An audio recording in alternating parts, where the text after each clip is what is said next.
Fala pessoal, tudo bem? Aqui é o Lucas Pavanato e recentemente o Felipe Castanhari fez um vídeo dizendo que se você tem 10 milhões de reais, você é meio pobre. Mas isso que ele disse é uma grande estupidez e eu vou mostrar para vocês o porquê. Então confira uma parte do vídeo do Castanhari para você poder entender o meu argumento. Se você tem 10 milhões de reais, você é meio pobre. A galera que tem uma Land Rover e viaja uma vez por ano pro exterior já fica como? Mas eu já pago muito imposto. Relaxa, bolacha, você é pobre. Se liga, cada linha desse gráfico representa 3 bilhões de reais. Aqui embaixo está uma pessoa com R$0 na conta, ou seja, quebrada. E aqui em cima a pessoa mais rica do Brasil, Eduardo Saverin, o cofundador do Facebook, com 97,5 bilhões de reais. Você está aqui. De acordo com as estatísticas, 97% dos brasileiros possuem menos de R$500 mil de patrimônio líquido. Desses 97%, 70% tem menos que R$50 mil.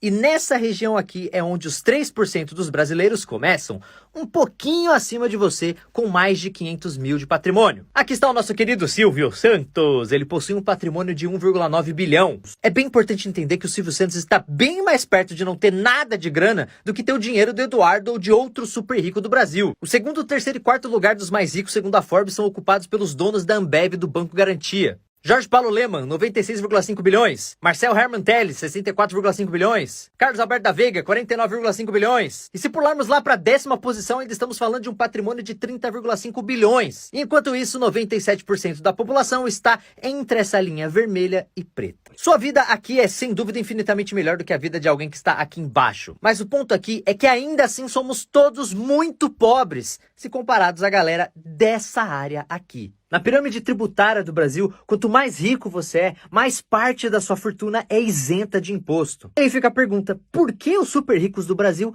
não pagam impostos equivalentes às suas riquezas? Esse argumento que o Felipe Castanhari usou é falacioso, porque quando a gente vai aferir a riqueza de uma população, a comparação que a gente tem que fazer tem que ser proporcional ao número de pessoas que tem determinado padrão de riqueza. Para deixar mais claro para você, eu vou dar um exemplo.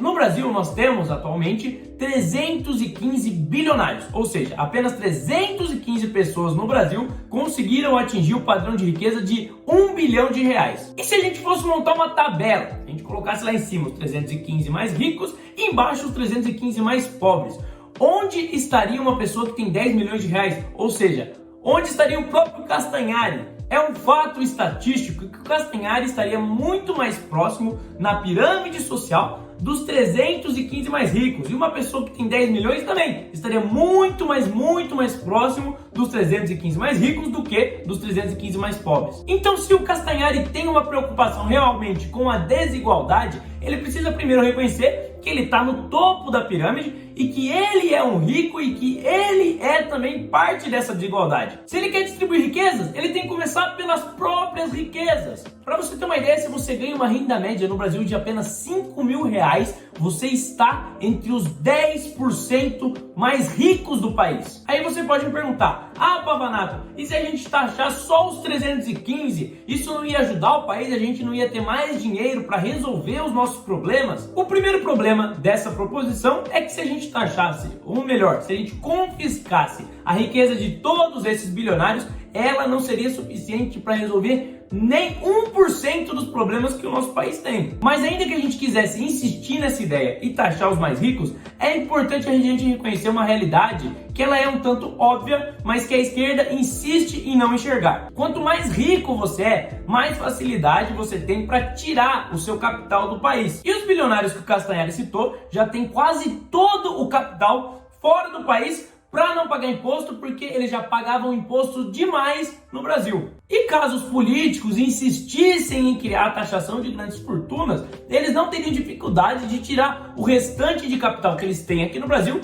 e mandar para outros países que são mais flexíveis, como por exemplo Singapura. Para você ter uma ideia, até em países extremamente desenvolvidos, como é o caso dos Estados Unidos da América, as pessoas fogem para não pagar imposto e tiram o capital de lá.